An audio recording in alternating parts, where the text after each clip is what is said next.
equity, while we also moving forward and progressing climate action priorities. So we'll start off with the Ambassador Shruti. How do you see the work on addressing the climate emergency or doing climate action as also contributing to addressing inequities and in cities and communities, or in some cases it's framed as like you're doing climate programs and actions, but you're also delivering on the SDGs or the different SDGs that we have. I guess that this is the idea that when you're doing climate action, it's not necessarily mutually exclusive from all the other objectives of different stakeholders as well as governments. Maybe your thoughts on this, Ambassador?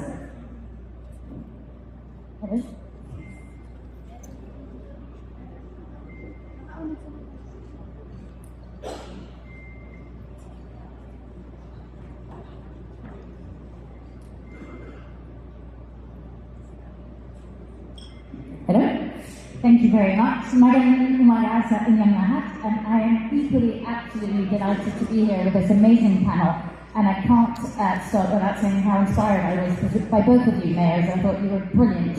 And I turned to Mayor Joy during your speech, Mayor Yvonne, and I said, what an exciting area of work when you can transform a city's future at the same time as investing in your people and the very poorest. And I think there's just so much space for innovation here. It's incredibly energizing.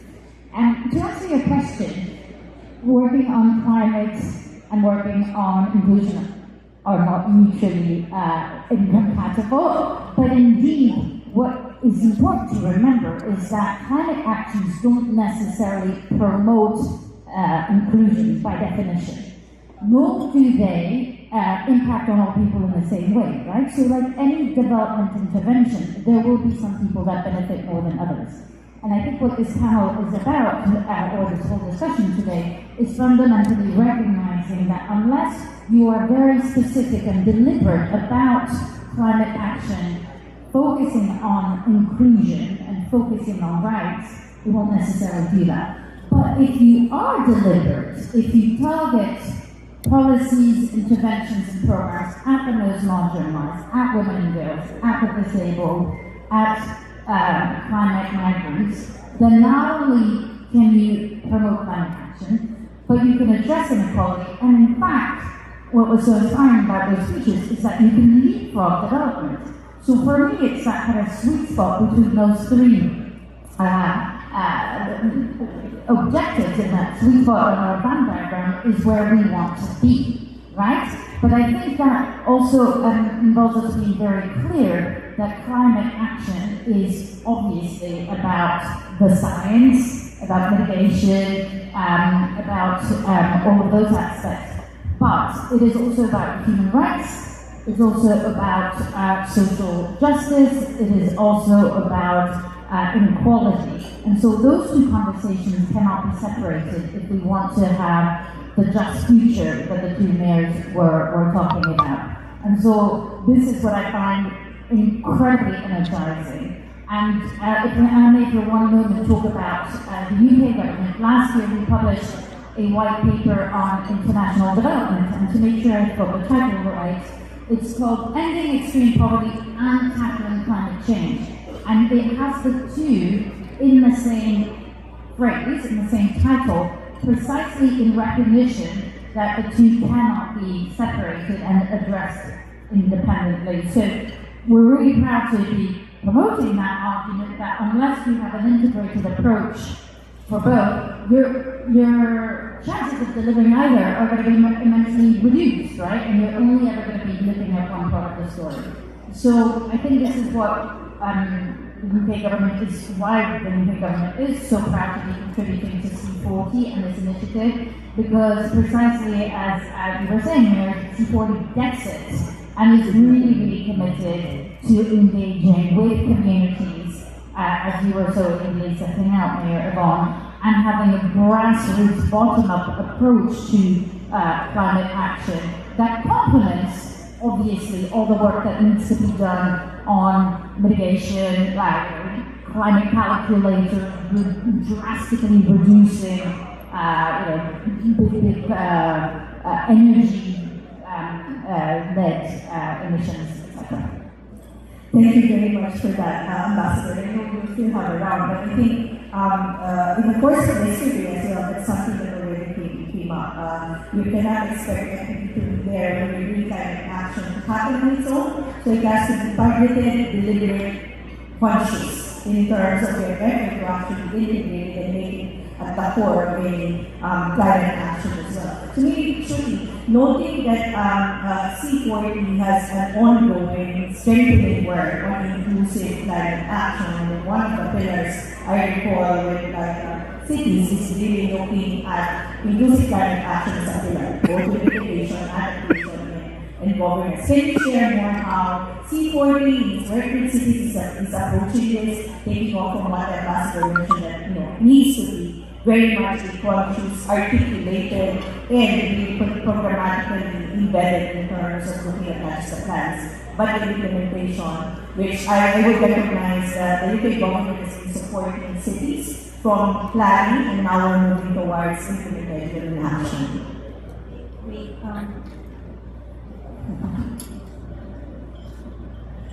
Thank you, Milag, and it's difficult to add anything, but I'll attempt it because we had very inspiring remarks from the two mayors which really outlined already what they're delivering and how they're looking at the lens of climate as a part of the way they operate. And completely agree with the ambassador that C40 as a network of cities, recognizing that we're in the midst of a climate breakdown, knowing that climate is a justice issue, and it's time that there is no separate lens of looking at climate. It has to become a part of regular governance. So every decision that any city is making has to be with the lens of climate. And it's already established that communities and governments and countries that least contributed to the crisis are impacted the most. And we are actually in the Global South, again, two really inspiring women leaders of cities that have outlined that despite this sort of unjust way, climate crisis is working, they are really taking this agenda, front on and looking at how we can deliver this. So C40 looks at this from a very sort of programmatic way in mainstreaming climate action. We recognize that climate is causing major displacements internally and externally. C40 has a very sort of focused program that looks at climate migration because we recognize that migration is not only people who are migrating are getting impacted, but it's also burdening where they are moving to. And we see just in the last decade there have been nearly 40 million people who have migrated. And that is, and obviously there is infrastructure losses that come that are able to get monetized through loss and damage. But I also want to highlight that there are sociological costs of migration, right? Loss of languages, loss of biodiversity that we're not even able to monetize. So C40 is really working on loss and damage, and we saw the video there. And the second thing that we're doing with C40 is looking at health. It's important for us to understand that climate now has a major intersectionality with health. We've talked about heat, which is a very obvious way of understanding the impacts, but in Global South, more than 50% of the workforce has work outdoors. And what happens to them? And a lot of them are women. And we're working on solutions like climate insurance, or what can we do with our cities to support them when heat is happening, or looking at also flooding. We were discussing, when Joy talked about how there is an increase of diseases that happens when there is flooding. So looking at the whole intersectionality of climate and health.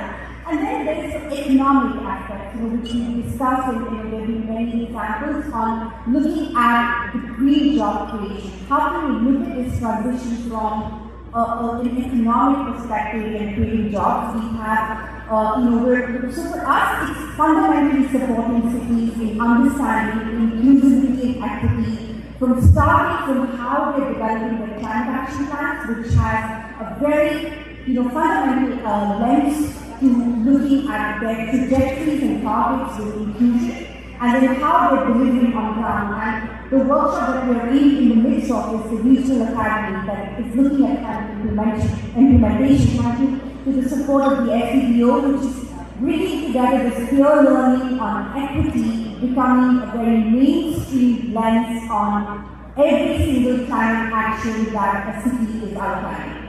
So that's just a quick overview of what's important.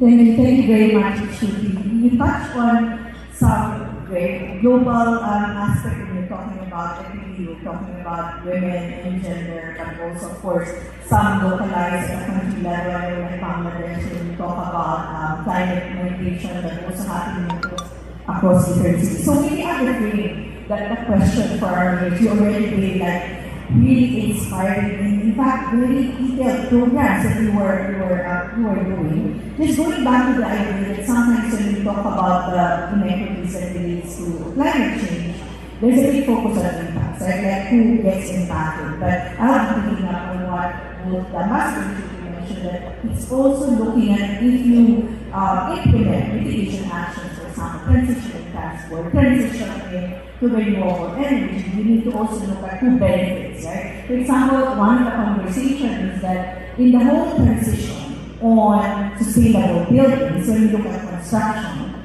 what is the role of women? Do we then also come into a new sort of like system where women are left behind, noting that when you talk about construction, it's mostly like male-dominated, or is there room for informal workers within that space? So maybe Mayor Joy, in your case, what steps has Quezon been taken to ensure that the benefits of climate action, not just climate impacts, when you're talking about the different measures that you're taking, extend to all segments of society, but I know very much prioritized for the marginalized or the more vulnerable ones, or those that didn't have access to actual livelihood as well. How does Quezon ensure that that becomes core to your programming?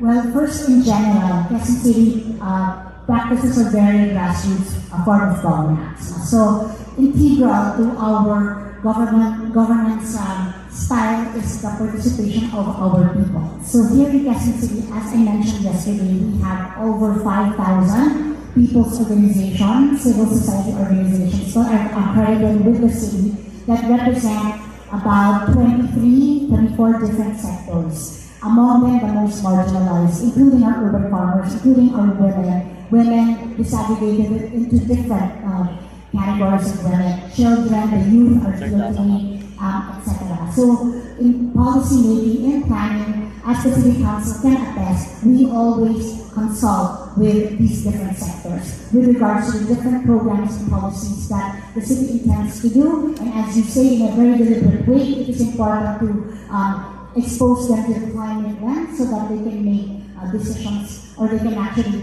give us suggestions, recommendations using that particular lens. And it is important to break down what climate really means, because it's a difficult concept to digest, as we all know. And one of the challenges is really to be able to break down climate into its different aspects so that they are more comprehensible to the people that we lead as well. Because if you just talk about climate change, what is that to them? It's an abstract concept. But when you talk about it in terms of health, when you talk about it in terms of their livelihoods, in terms of the air quality, in terms of water, in terms of education, then it becomes something that is a gut issue to them. And then they realize climate is not different. It's not separate. It's not abstract. It's not above their heads. It's something that is integral to their lives. So, that's one, the bottom-up approach. But also now, with the help of C40, we're trying to train all of the different agencies of government here. That's why all the department heads are here present today, because just as we did with gender, wherein now everybody plans and makes programs using a gender lens, we would like to make all of our local government agencies, including our barangays, make them conscious in their decision-making, policy-making, such that they look at all their, the things that they're doing, their initiatives, using a climate lens. You know? So it is important that when we make policy from the top as well, we also do it using a climate lens. So that's currently what we're doing in answer to your question. Thank you. Thank you very much, Moderator. I think from that, and I know you always mention and highlight that climate needs to be a bad issue, and I think at the core of that, when we're talking about equity, their choices, their options, and rights as well. So really, turning to Mayor Yvonne, there's a lot that you've implemented. I'm aiming for at least even a smaller number than 1 million, but then they delivered 1.2. One of the key things working with local governments or other agencies of government is ensuring sustainability and continuity. The way you sort of like started with community is still very much about that. So like what Mayor George mentioned, that the start really has to be grassroots, bottom up as well, even though you are a political leader, of course, running a city. How do you promote that, or how do you ensure that your programs has that sustainability? Maybe think deeper in terms of what you mentioned, that there's ownership, not just of the city government, but really all of the constituents or your partners and stakeholders. Thank you. So, as Mayor has mentioned, also with Freetown, we ensure that communities are at the heart of what we do.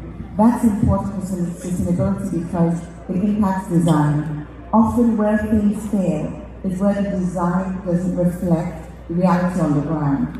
So if you bring in, so for example for us, the Slum Dwellers Association, who represent those living in informal settlements, which is about 35% of the population, they are key partners in everything that we do, in developing the plan, in developing interventions, in implementing those interventions. So having their input. Again, making sure that what you're prioritizing resonates with the needs of the people. So as I mentioned yesterday, with the development of Transforming Lives, our development agenda, which incorporates our climate action plan, so it's integrated, it's mainstreamed into our development agenda. We went through a process of consultation in the communities.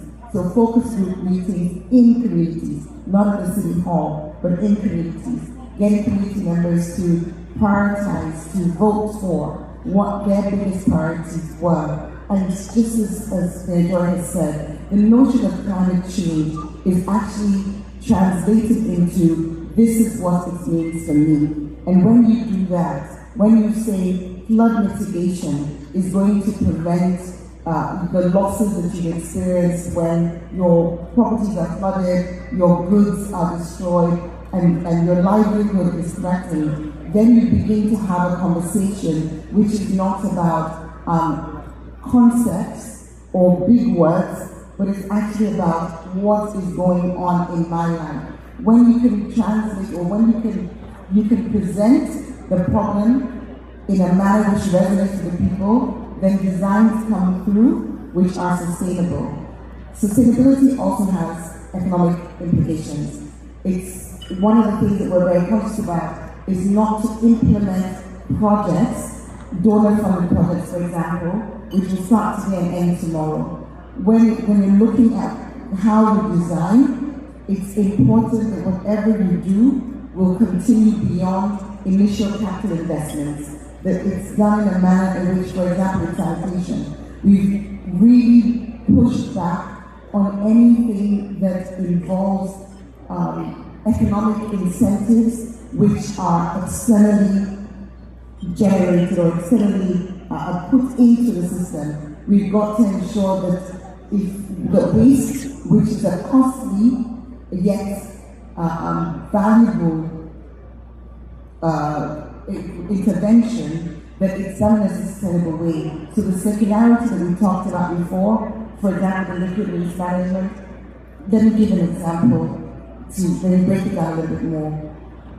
I don't know if you have public toilets in, you probably don't. Okay, so we have public toilets in informal settlements. You do? Okay, so we have public toilets in informal settlements. And one of the things that's been very interesting to watch has been, or to observe over time, has been the success or failure of these. Failure happens when people don't think that they should pay to use the service. And therefore you continue to have open defecation, which of course has so many implications. In the design we have now, we've realized that what goes into the toilet can be of great value in creating energy for communities. So the design we have now means the input is free, so free to use, in order for the input to be collected, converted into energy, into biogas, and then that is then a product that is sold. That's come from observing, understanding, and designing in a sustainable way, and something that is beneficial in terms of a green just transition, energy transition in a way that you hadn't thought about it before, but in a sustainable way. We've piloted and we're looking forward to scaling within the next few months across the city. Thank you very much, Maybe.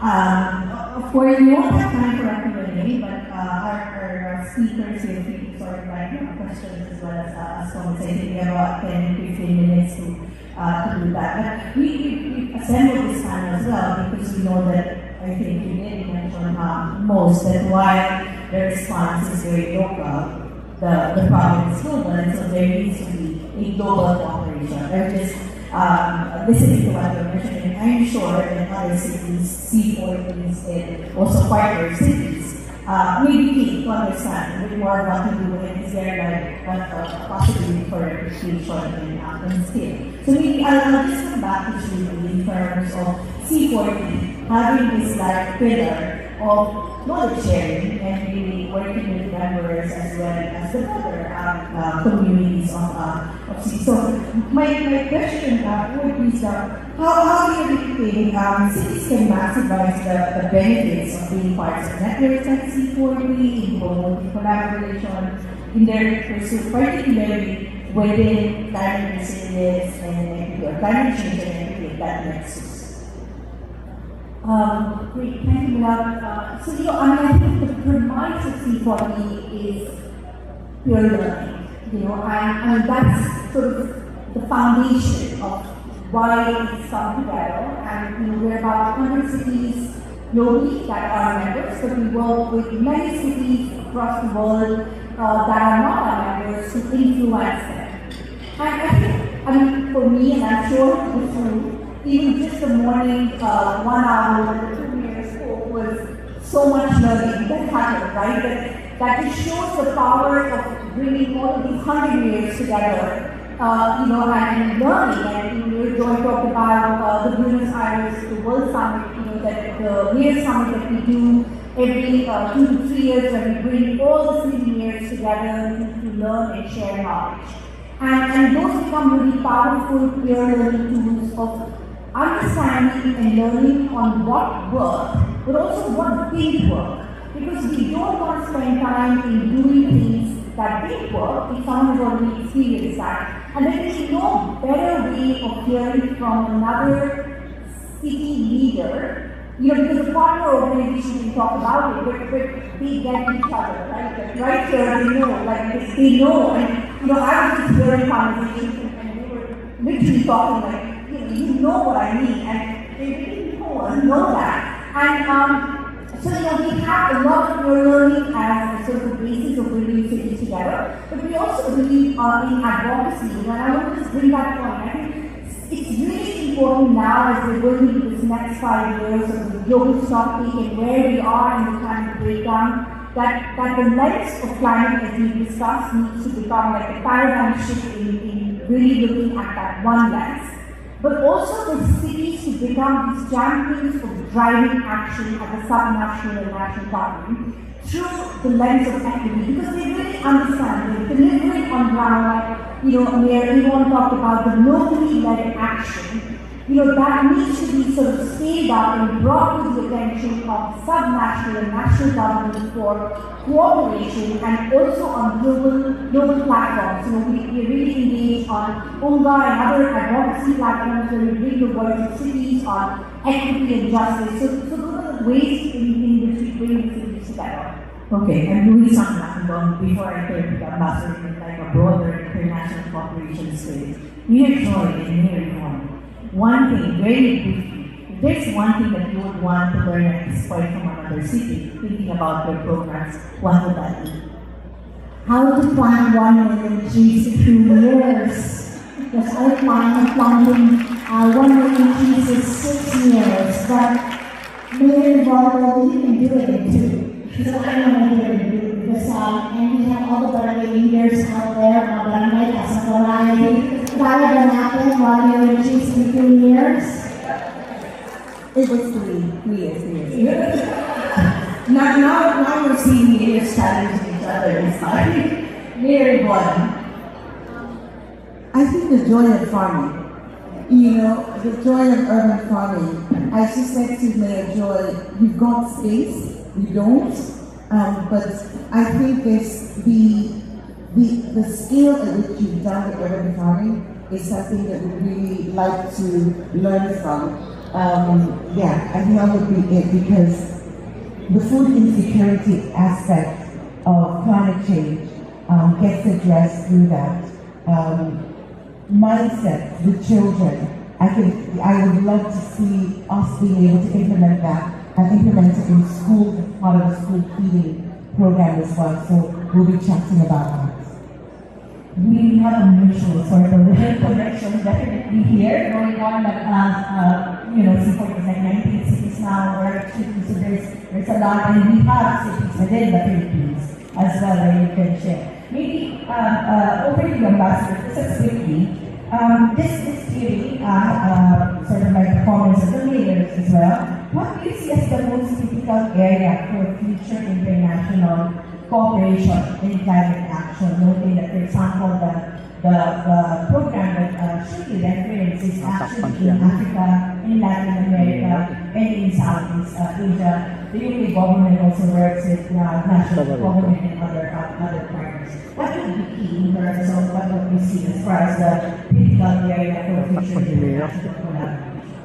It's a really good question, isn't it? Because there's a lot to be done in the climate agenda, obviously, and we shouldn't lose sight on the fundamental importance of keeping pressure on reducing emissions as a fundamental priority and delivering not just $100 billion but the premise of thinking about the next global target and making sure that those resources are on the ground, not just that they're delivered, but that they're delivered in a fashion that very much to, I can't remember that, but aligned to the Mayor, aligned to your own priorities, so that we as international partners harmonizing ourselves and align behind you. So I think that's absolutely critical. So we shouldn't lose sight of that. But this is also a fundamental reminder that unless we involve people, we could just be also inefficient at best, or at worst, actually, sometimes even doing harm, because fundamentally climate interventions like development interventions will benefit some people more than others, and unless we're very cautious, we won't just be missing the opportunity of addressing inequality, but we could indeed be focusing on, we could contributing to greater inequality. So I think that's absolutely fundamental. So this conversation needs to be a conversation had with the IFIs, the international financial institutions, at times so about the ADB this year, with other global international partners, and I'm glad it really is. And making that connection between the local and the global is what's essential. And maybe just to conclude, I was really struck by a phrase that you just said, Mayor Joy, saying for LinkedIn, beauty practice is a very grassroots form of governance. And actually, Mayor Yvonne, you were describing exactly the same thing. And both of you also, in your remarks, were saying, this is not just at the planning stage, but also then in measuring and adjusting for equity, right? As in the case of your public toilets. So I think those are the lessons that have to go all the way to the international financial institutions and the numerous climate change funds. Because unless you get that right, there could be a lot of inefficiencies in these issues. But we need to keep putting pressure on ourselves and other international partners to also walk the talk on the finance and the mitigation side for sure. Thank you very much for that, Ambassador. As most of you know, I usually have like one rapid 30-second sort of like last round of questions, just one question. Since we're talking about people, you've shared your programs, you've shared what you put in your position. Maybe you could just start off. My question would be, personally, or even in the course of your work, what is one key consideration or lesson learned that really guides you? Sort of like when you talk about ensuring that equity is very much a part of the whole conversation and action on climate change. Maybe we could end the 2 minutes with Ambassador very quickly on that, like, what would be like, is there a lesson learned or key consideration? Well, my gut instinct when I think about your question, something that I did from the outset when I started as a young development worker. Every intervention, you have to ask yourself, what does this mean for women in girls?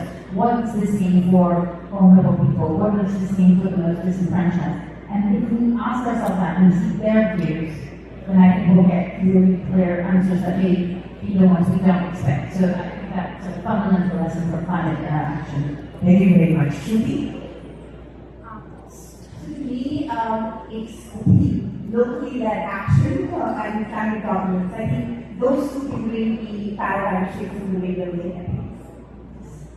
Mayor Yvonne, for Mayor Yvonne San Jos. Mayor Yvonne. I want to digress a little bit. It goes back to ambassadors, which our commissioner said. We shouldn't take our eyes off the cause of all of this. The emissions need to be addressed, and when we're talking about justice and inclusivity, we've also got to remember, as we said before, we're the ones on the bicycle. We're being hit by a 90. The developing world is facing the consequences of the emissions made by the developing world. And it's important that when we talk about justice, we don't just talk about what's going on to those who are the consequence, bearing the consequence, but we go back and say justice means loss and damage fund, access to finance, but most importantly, stop the emissions. Mayor Joy? I think for us, it's data and evidence-based decision making. And I keep saying that, and to the global north, that might be something that we've been doing that for a very long time. And I really have to stress that politics in the global south, politicians in the past and maybe in the present, they never refer to data. They never use data, and data is not significant in their decision-making process. Okay? And so we never measure impact. There is no measurement of impact. And when we talk about, improving people's lives, achieving the SDGs, getting people out of poverty, getting people out of hunger, improving health, you have to look at the data in order to measure success. And I think that's a message I would like to resonate to my officials here and also to my department heads. Collect good data. Thank you very much, Mayor Joy. So, on that note, eyes on the ball, what's our goal? Sometimes it's looking at the mirror and checking with yourself whether who benefits, who gains in all this, government data. Thank you very much, everyone. A round of applause for a wonderful time. Thank you to all of our esteemed speakers, of course, also to our moderator for sharing your valuable insights and experiences with us today. Now, at this time, we'd like to invite our speakers to